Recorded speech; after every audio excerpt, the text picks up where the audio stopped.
माँ, कहाँ हैं आप? आप ठीक तो हैं ना? आप घर क्यों नहीं आई? बताइए माँ, घर के सभी लोग आपके लिए कितने परेशान हैं।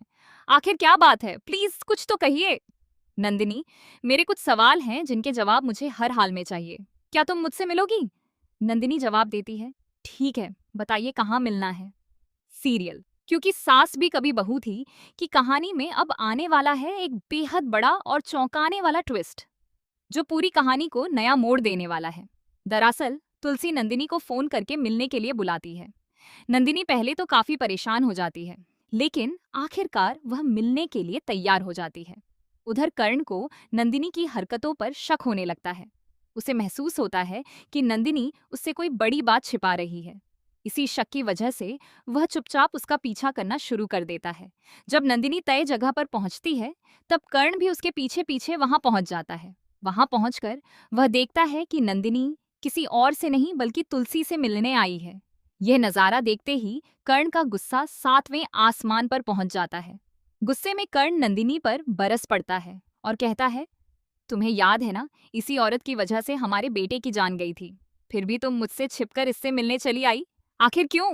इसके बाद कर्ण अपना सारा गुस्सा तुलसी पर निकालता है। वह उन्हें खरी खोटी सुनाते हुए कहता है, आप आखिर हमारी जिंदगी से चली क्यों नहीं जाती? मैंने भगवान से हमेशा यही प्रार्थना की है कि आपकी जैसी माँ किसी को कभी न मिले। अपने ही बेटे के मुंह से ऐसे कठोर शब्द सुनकर तुलसी का दिल पूरी तरह टूट जाता है। उनकी आंखें नम हो जाती हैं, लेकिन फिर भी वह खुद को संभालती हैं और बिना कुछ कहे कर्ण की सारी बातें सुनती रहती हैं। आखिरकार कर्ण गुस्से में वहां से चला जाता है। कर्ण के जाने के बाद तुलसी नंदिनी से अकेले में बात करती हैं। वह उससे पूछती हैं, क्या तुम्हें पता भी है कि घर में क्या क्या हो रहा है? तुम्हारी बेटियां सही रास्ते पर नहीं हैं। उनके पास अलग अलग फोन हैं और सिर्फ इतना ही नहीं, उनके बॉयफ्रेंड भी घर के बाहर उनसे मिलने आते हैं। क्या तुम्हें इस बारे में बिल्कुल भी जानकारी नहीं है? यह सुनकर नंदिनी बेहद परेशान हो जाती है। वह भावुक होकर कहती है, माँ, मैं क्या करूं? कर्ण ने घर में इतने सख्त नियम बना रखे हैं कि बच्चियां हर बात हमसे छिपाने लगी हैं। उन्हें डर लगता है कि अगर सच्चाई सामने आ गई तो बहुत बड़ा बवाल हो जाएगा। तब तुलसी नंदिनी को समझाते हुए कहती हैं, अगर तुम उनकी माँ हो तो तुम्हें उनके साथ समय बिताना होगा। उनसे प्यार से बात करनी होगी, उनका विश्वास जीतना होगा। डांटने या डराने से नहीं बल्कि समझाने से हर समस्या का हल निकल सकता है। तुलसी की बातें सुनकर नंदिनी अपनी बेटियों पर पहले से ज्यादा ध्यान देना शुरू कर देती है।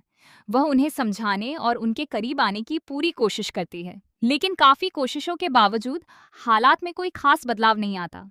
बच्चियां अब भी अपनी मनमानी करती रहती हैं और नंदिनी की बातों को गंभीरता से नहीं लेती। जब तुलसी यह सब देखती हैं, तब वह एक बड़ा फैसला लेती हैं। उन्हें एहसास हो जाता है कि अब दूर रहकर कुछ नहीं होने वाला। अगर परिवार को टूटने से बचाना है तो उन्हें खुद आगे आना होगा।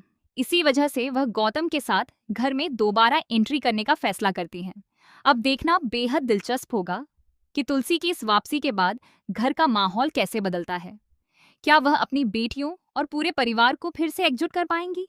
क्या करण का गुस्सा कभी शांत होगा? और क्या नंदिनी अपने परिवार को टूटने से बचा पाएगी?